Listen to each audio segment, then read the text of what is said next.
D. Kameshwari గారు రచించిన ఒక చక్కటి కథ విందామండి. ఆ రోజు కావ్యకి 5వ పెళ్లి చూపుల ఏర్పాటు అయింది.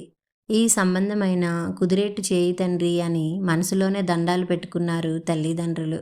ఈ తిక్కది ఈసారన్నా కాస్త కుదురుగా, అణకువగా కూర్చొని మాట్లాడేట్టు చేయి అని ప్రార్థించారు.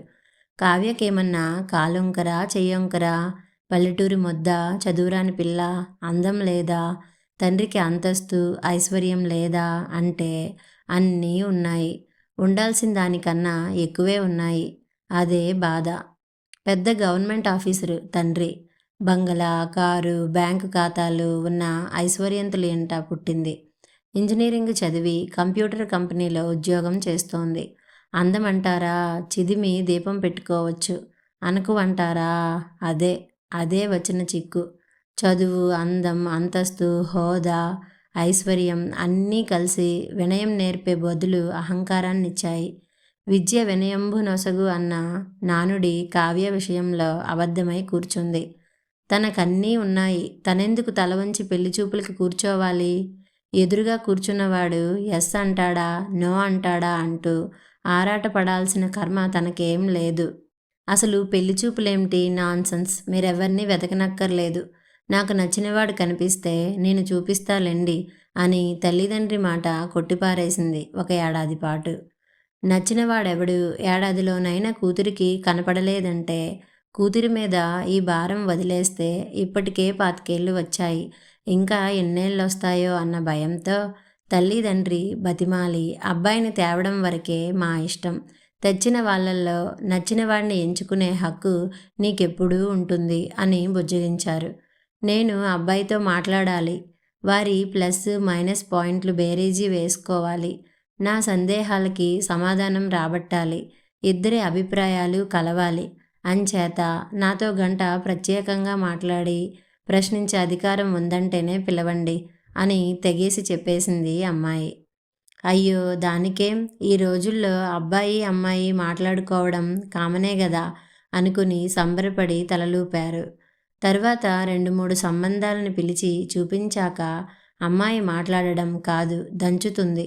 అక్షరాల రోట్లో వేసి చింతకాయలు దంచినట్టు దంచి పారేస్తుందని, నిలబెట్టి నీళ్లు మొహాన కొట్టి కడిగేస్తుందని, బోనులో ముద్దాయిని క్రాస్ ఎగ్జామిన్ చేసినట్టు ఊదరగొట్టేస్తుందని, 1-2 రెడీ అని పరుగు పందెం స్టార్ట్ చేసినట్టు వాళ్ళకి ఊపిరి పీల్చుకోవడానికి టైం ఇవ్వకుండా ప్రశ్నలు కురిపిస్తుందన్నది అర్థమయ్యే వేళకి మొదటి అమెరికా ఇంజనీర్కి ఇగో తన్నుకొచ్చి, నా కోసం డజను మంది వరుసలో నిల్చున్నారు, నీ ముందు నేను నిల్చొని నీ ప్రశ్నలకి నేను జవాబివ్వడమేమిటి, గో టు హెల్ అని ఇలాంటి సంబంధం చూసినందుకు తల్లిదండ్రుల మీద ఎగిరిపడి వెళ్ళిపోయాడు.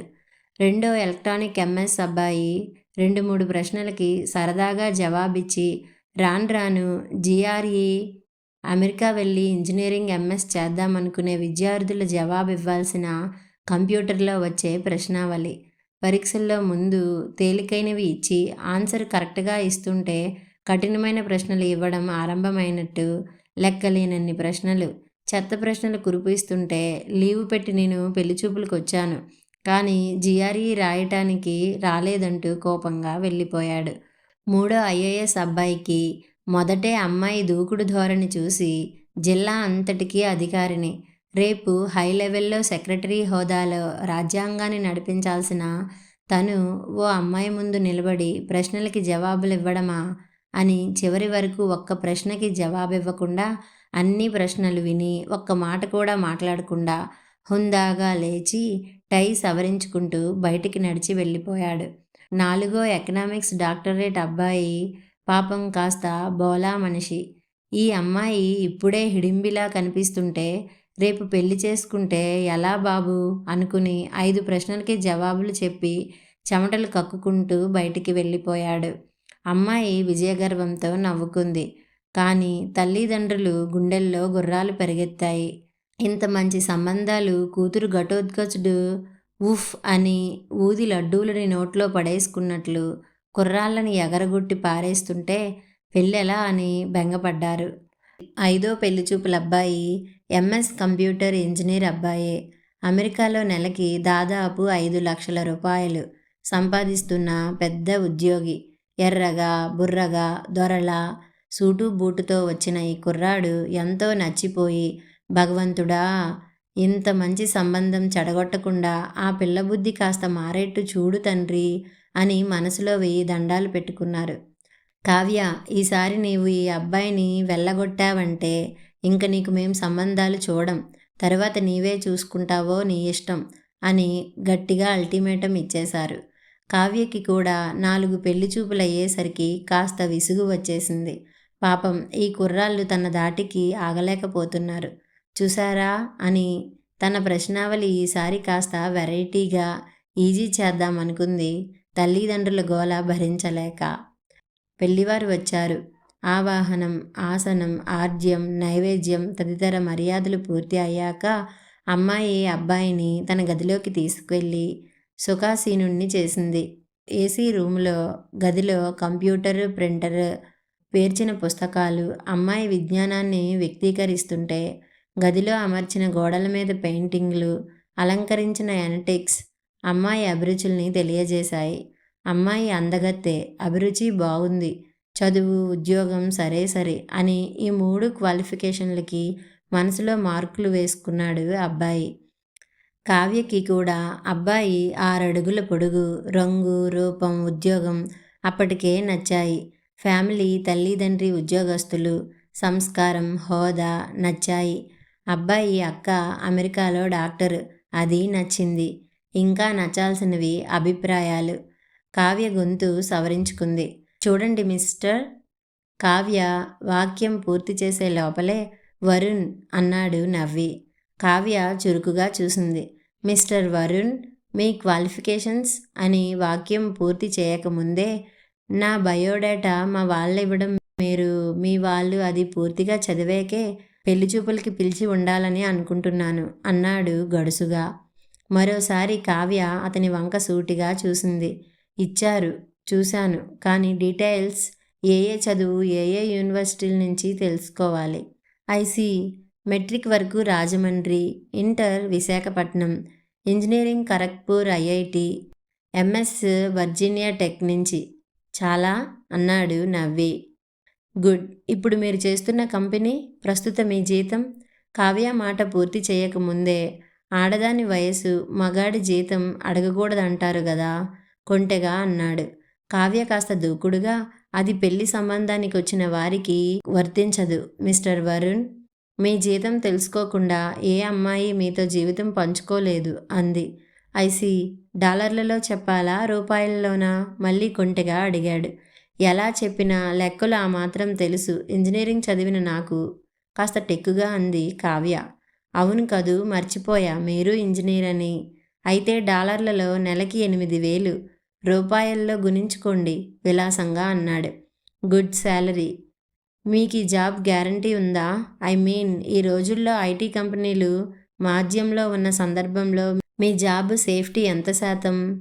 ఈ జాబు పోతే ఇంకో జాబ్ వెంటనే సంపాదించుకోగల శక్తి సామర్థ్యాలు నాకున్నాయి గనక ఆ విషయం నేను ఆలోచించలేదు. గుడ్. ఆ మాత్రం కాన్ఫిడెన్స్ మంచిదే.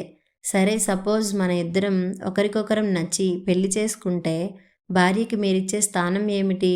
సారీ, మీ ప్రశ్న నాకు అర్థం కాలేదు. భార్యకి భార్య స్థానం ఉంటుంది, దానికి ఏమిటి అన్న ప్రశ్న ఏమిటి? ఐ మీన్, నేను మీతో సమానంగా చదువుకున్నాను, మీకంటే జూనియర్ని కనుక మీకంటే కాస్త జీతం తక్కువ. ఇద్దరం చదివి సంపాదిస్తున్నప్పుడు ఇద్దరికీ సమాన హక్కులు, సమాన బాధ్యతలు, సమాన గౌరవ మర్యాదలు ఉండాలని నా ఉద్దేశం. గౌరవం, మర్యాద, హక్కులు ఒకరిస్తే రావు, తెచ్చుకోవాల్సి ఉంటుందని నా ఉద్దేశం. డిమాండ్ చేస్తే వచ్చేవి కావు అని నా భావన. కావ్య వంక చూస్తూ గడుసుగా అన్నాడు. కావ్య మొహంలో రంగు మారింది. ఒక్క క్షణంలో ఆ భావం మార్చి, అఫ్కోర్స్ యు ఆర్ రైట్, కానీ ఈనాటికి అమ్మాయిలు అబ్బాయిలతో సరి సమానంగా చదివి ఉద్యోగం చేస్తున్నా, ఆడదనగానే, పెళ్ళాం కాగానే భార్య ఎప్పుడూ కింద మెట్టు మీదే ఉండాలి, ఇంట్లో ఎప్పుడు భర్తదే పెత్తనం, భార్య ఎంత సంపాదిస్తున్నా ఇంటి చాకిరి భార్యదే అనుకునే భర్తలున్న మన సమాజంలో ఆ భావనకి నేను అంగీకరించను. భార్యకి ఆ ఇంట్లో సర్వ హక్కులు, స్వాతంత్రం ఉండాలి. ఫర్ ఎగ్జాంపుల్, నేను ఉద్యోగస్తురాలిని గనక రాకపోకలు, టైమింగ్స్‌లో తేడాలుంటాయి. ఒకరోజు ఆలస్యం అవ్వచ్చు. ఒకరోజు పెందలాడే వెళ్ళాల్సి రావచ్చు. అలాంటప్పుడు భర్త ఇంటి పనులు చూసుకోవాల్సి ఉంటుంది. పలానా పని ఆడదే చేయాలి, పలానా పని మగాడిది అన్న నిబంధనలుండరాదు. నా రాకపోకలని నిలదీసే హక్కు మీకుండదు. ఎందుకు, ఏమిటి, ఎక్కడికెళ్ళావు, ఇంతసేపేం చేశావు లాంటి ప్రశ్నలు వేయరాదు. నా వ్యక్తిగత అభిరుచులకి అడ్డు తగలరాదు. వ్యక్తిగత అభిరుచులు అడ్డు అంటే నా డ్రెస్సింగ్, నా కేశభూషణాలు నా ఇష్టం, ఇల్లు అలంకరణ నా ఇష్టం. వీటన్నింటి గురించి పట్టించుకునే తీరిక మాకుండదులెండి. ఇవి నా దృష్టిలో చాలా చిన్న విషయాలు. అసభ్యకరంగా, అభ్యంతరకరంగా లేనంతవరకు పర్వాలేదు అని చేర్చాడు. Okay, good. చూడండి, ఇద్దరం సంపాదిస్తున్నాం కనుక ఇంటి ఖర్చు ఇద్దరూ సమంగా ఖర్చు పెట్టాలని మీ ఉద్దేశమా? లేక నా డబ్బు నేను నా ఇష్టం వచ్చిన రీతిన ఖర్చు పెట్టి ఇష్టం వచ్చిన రీతిలో ఇన్వెస్ట్ చేయొచ్చా? సవాల్ విసిరింది. వరుణ్ సూటిగా కావ్య కళ్ళలోకి చూశాడు. మామూలుగా అయితే ఇంటి ఖర్చులు అన్నీ నేనే పెట్టినా మిగిలే సంపాదన నాకుంది. కానీ మీరు సమాన హక్కులు కోరుతున్నాడు గనక సమాన బాధ్యతలు పంచుకోవాలి అని నా ఉద్దేశం. Well said. సమాన ఖర్చులు, బాధ్యతలు తీసుకుంటున్నాం గనక సమానంగా పనులు కూడా పంచుకోవాలి. మనం ఏ ఏ పనులు ఎవరు చేయాలి, ఏ పని మీది, ఏ పని నాది అని ముందే నిర్ణయించుకోవాలి. ఆ విధంగా టైం టేబుల్ వేసుకుంటే గొడవలుండవని నా ఉద్దేశం. అంతే ప్లాన్డ్గా నిర్ణయించుకుంటే అపోహలు రావు. ఇంతకీ మీకు వంట వచ్చా? అట్లీస్ట్ మేనేజ్ చేసేయగలరా? ఇంతకీ మీకు వంట వచ్చా? ముందు అది చెప్పండి. మేడం చూడండి, అమెరికా వెళ్ళాక అబ్బాయి అయినా అమ్మాయి అయినా వంట చేసుకోవడం అంటే పంచభక్షాలు కాకపోయినా అన్నం, చారు, సాంబారు, వేపుళ్ళు లాంటి సింపుల్ వంట ప్రతివారు నేర్చుకుంటారు. ఎందుకంటే అక్కడి తిండి తినలేం గనక, ఖర్చు భరించలేం కనుక. సో మీ ప్రశ్న అర్థం లేనిది. ఇండియాలో ఉన్న మీలాంటి అమ్మాయిలకే రాదు. ఇంతకీ మీకు వచ్చా? కావ్య కాస్త గాబరపడింది. రాదనుకోండి, వెళ్ళేలోగా నేర్చుకోవాలి అమ్మ అంటుంది. కాస్త అన్నం అది అయినా వండడం రాకపోతే ఎలా అని గొనిగింది. అంటే మీకు రాకుండా ఎదుటివారిని అడగాల్సిన ప్రశ్న కాదు. వంట, తిండి, అన్నం మాకు అక్కడ చాలా చిన్న విషయాలు. అన్నీ ప్యాకెట్లలో దొరుకుతాయి. పళ్ళ రసాలు, పాలు, బ్రెడ్లు, రొట్టెలు ఏదైనా తినేసి సర్దుకుపోతాం. తినాలనిపించినప్పుడు మన వంట వండుకుంటాం. ఇది పెద్ద ఇష్యూ కాదు. తేలిగ్గా కొట్టి పారేసి ఇటువంటి విషయాలు వదిలేసి ఇంకేం అడగదలుచుకున్నారో అడగండి. కావ్య కాస్త తడబడి మొహం ఎర్రబరుచుకుంది. కాస్త మాటలు తడుముకుంటూ, నా వ్యక్తిత్వం, నా ఆత్మగౌరవం, నా అభిమానం దెబ్బతినకుండా నడుచుకోవాలి నన్ను చేసుకునేవాడు. అంటే ఒక్క మాటలో మీరేం చేసినా చేస్తున్నా ఏమనకూడదనా మీ ఉద్దేశం? అది కాదు. పాతకాలం మొగుళ్ళలా నా మీద అధికారం, దర్పం ప్రదర్శించి నన్ను కట్టుబాట్లలో పెట్టి నన్ను లొంగదీసుకుని అణగదొక్కాలని ప్రయత్నించకూడదు. ఓ భార్య నుంచి మీరేం ఆశిస్తారో అదేవిధంగా తన పట్ల ప్రవర్తించాలని ఈనాటి భార్యలు కోరుకుంటారు. చూడండి కావ్య గారు, ముందే చెప్పాను, మర్యాద, గౌరవం, అభిమానం అడిగితే ఇచ్చేవి కావు. అవి మీరు కావాలనుకుంటే దానికి అనుగుణంగా మీ ప్రవర్తన ఉంటే వాటంతట అవే వస్తాయి. ఇంతకీ మీరు నిలేసి అడిగినప్పుడు సరే అని ఒప్పుకొని తరువాత కట్టుకున్నవాడు మీరడిగినవేవి పాటించకపోతే ఏం చేస్తారట? హేళనగా అన్నాడు. కావ్య మొహం ఎర్రబడింది. ఆవేశంగా తల విదిల్చి, అలా ప్రవర్తిస్తే డైవర్స్ ఉండనే ఉంది. అభిప్రాయాలు కలవని, గౌరవించని భర్తలతో సర్దుకుని పడి ఉండాల్సిన గతి ఈనాటి అమ్మాయిలకి లేదు అని తెలియజేస్తున్నాను పొగరుగా అంది. అంటే ఇంకా మీరు పెళ్ళి కాకుండానే విడాకుల గురించి ఆలోచిస్తున్నారన్నమాట. Why not? కీడించి మేలించాలి కదా, అన్ని కోణాల నుంచి ఆలోచించాలి కదా.